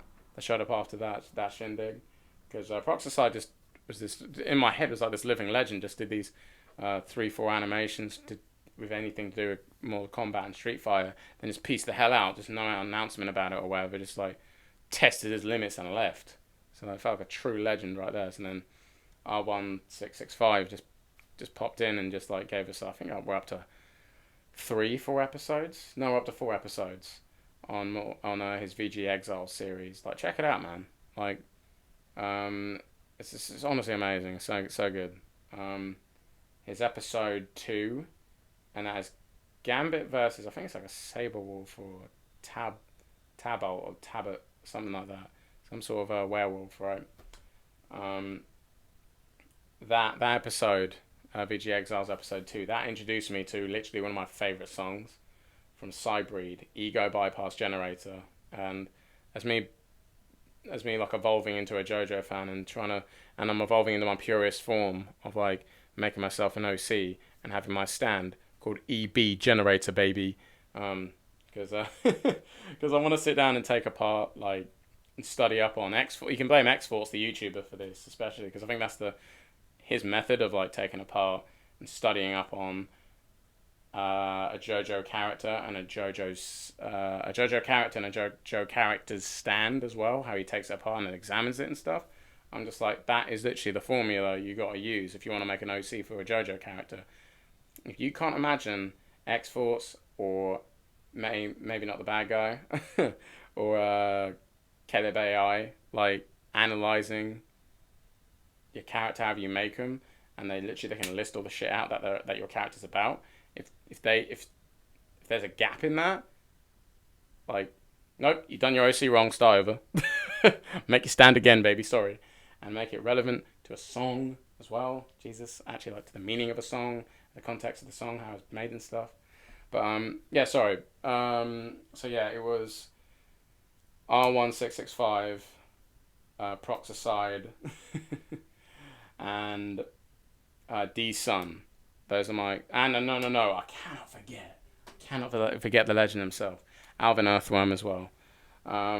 because D-Sun, especially for Power Star 3, that was an outstanding animation. That's how you got introduced to Two Steps from Hell, Pompeii, and that's how you got introduced to just any of their epic soundtracks. And Alvin Earthworm, that's how you do DBZ and Super Mario Bros. Z right. That's how you do it right, man. Oh my goodness. And just seeing that, man, all of them, man, they had this certain flow with sprite animation. It was outstanding. Kerberfer, like back in his peak. Ego Raptor, when he actually bothered to do animation. Outstanding stuff. It's funny. It's funny for me as a teenager anyway. It was funny, it was witty. The Tome animated series actually had quite a lot of depth and power to it, man. It was actually fantastic. Like, they made some very interesting characters. Voice acting was fantastic, man. I was amazed I was getting that kind of stuff for free. It's just amazing, man. It's just amazing, man. Like, that's how you keep it punk, man. That's how you do it. That's how you do it with barely like a full paid staff and stuff, and all kinds of the best technology and like all kinds of backing behind you and stuff. Like, no, you're just doing it like a loner in a small group and that, and then you make do with what you do and you make it cool anyway. That's kind of what makes it punk. I don't know why I'm using punk as like a term nowadays, but it feels right. It feels right. I think I'm just gradually evolving into a fan of punk, as in like within like the theme, its concepts, and just how it's interpreted, for at least for No More Heroes anyway. So that's me gradually. That's my attempt at gradually taking apart an aspect of No More Heroes and savoring it for all that it is. Yeah, goddamn. It was one hell of an event. I'm glad I could be a part of it all. But yeah. Oh, it's pretty late now. Actually, I just looked at the time. I better get going. Because that whiskey's hit me hard. I know there's still a fair bit of cola and Jack Daniels in here. But I got to sleep, man. I got to sleep. But yeah. I'll just do a cute little send off. I hope you guys enjoyed that. Segment. I'm a little bit drunk. I think my liver, when it comes to the tolerance of alcohol, is on level with a piece of tissue paper.